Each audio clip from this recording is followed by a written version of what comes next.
Dear students, आज हम कक्षा 10 गणित एक्सरसाइज नंबर 4.4 के बारे में डिस्कस करेंगे। क्वेश्चन नंबर 1 में है कि दिए गए समीकरण के मूलों की प्रकृति बतानी है।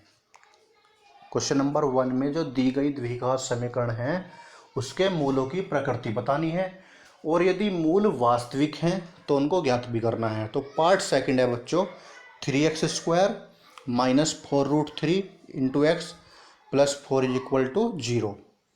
तो यहाँ पर समीकरण की तुलना x² plus bx plus c बराबर 0 से करने पर a की वैल्यू 3, b की वैल्यू -4√3 एंड c की वैल्यू 4।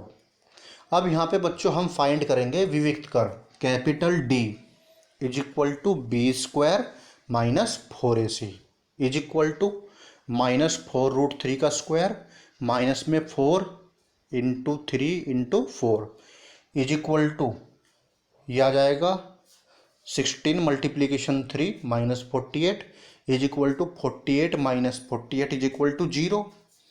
चूँकि यहाँ पर d की वैल्यू 0 है और जब d की वैल्यू 0 है तो समीकरण के मूल वास्तविक होंगे और बराबर होंगे। या आपको 3 कंडीशन बता रखी हैं कि यदि d की वैल्यू 0 से बड़ी है तो मूल वास्तविक और अलग अलग होंगे और यदि d की वैल्यू 0 के बराबर है तो मूल वास्तविक और समान होंगे और यदि d की वैल्यू 0 से छोटी है तो मूल काल्पनिक होंगे। तो यहाँ पे d की वैल्यू 0 आई है तो समीकरण के मूल कैसे होंगे, बराबर होंगे और वास्तविक होंगे। अब इनको हमें ज्ञात भी करना है क्योंकि वास्तविक हैं।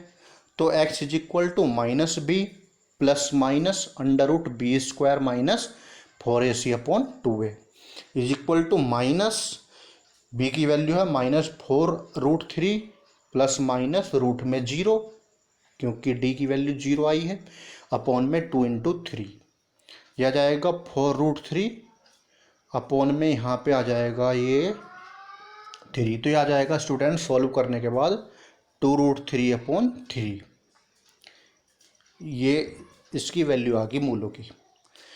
अब क्वेश्चन नंबर 2 का पार्ट सेकंड, क्वेश्चन नंबर 2 में हमें क्या करना है, find the value of k। हमें k की वैल्यू बतानी है यदि समीकरण के मूल कैसे हैं, बराबर हैं। तो क्वेश्चन नंबर 2 में हमें क्या दिया गया है, यदि समीकरण के मूल बराबर हैं तो k की वैल्यू ज्ञात कीजिए। Part second, kx bracket x-2 plus 6 is equal to 0, bracket में गुना कर देंगे तो kx² -2kx plus 6 is equal to 0। समीकरण की तुलना ax² plus bx plus c is equal to 0 से करने पर a की वैल्यू k, b की वैल्यू -2k और c की वैल्यू 6। चूँकि यहाँ पर समीकरण के मूल बराबर हैं, ये बात आपको क्वेश्चन में दे रखी है, ये आपके पास गिवन है कि समीकरण के मूल बराबर हैं, इसलिए capital D is equal to 0, discriminant is equal to 0 और डिस्क्रिमिनेंट क्या होता है, b² -4ac is equal to 0। b की वैल्यू -2k स्क्वायर -4, a की वैल्यू k और c की वैल्यू 6 इज इक्वल टू 0। ये आ जाएगा this implies 4k² -24k is equal to 0। यहाँ पर 4k common, k -6 is equal to 0। यदि 4k इज इक्वल टू 0 तो यहाँ पे k की वैल्यू क्या आ गई, 0। बच्चों k की वैल्यू यहाँ पर 0 नहीं हो सकती क्योंकि यदि k की वैल्यू यहाँ पर 0 हो गई तो हमारा स्क्वायर वाला टर्म भी 0 हो जाएगा और x वाला टर्म भी हमारा 0 हो जाएगा। तो जो इक्वेशन है वो एग्जिट नहीं करने की, तो यहाँ पर जो k की वैल्यू 0 है वो हो जाएगी नेगलेक्टेड, उसको हम छोड़ देंगे। और सेकंड है आपका फैक्टर, यदि k -6 इज इक्वल टू 0 तो k की वैल्यू 6। तो बच्चों यहाँ पे k की 2 वैल्यू आई हैं, k की वैल्यू 0 और k की वैल्यू 6। k की वैल्यू 0 यहाँ पर नेगलेक्टेड है, उसको छोड़ देंगे। तो यहाँ पर जो k की वैल्यू होगी वो कितनी होगी, 6 होगी।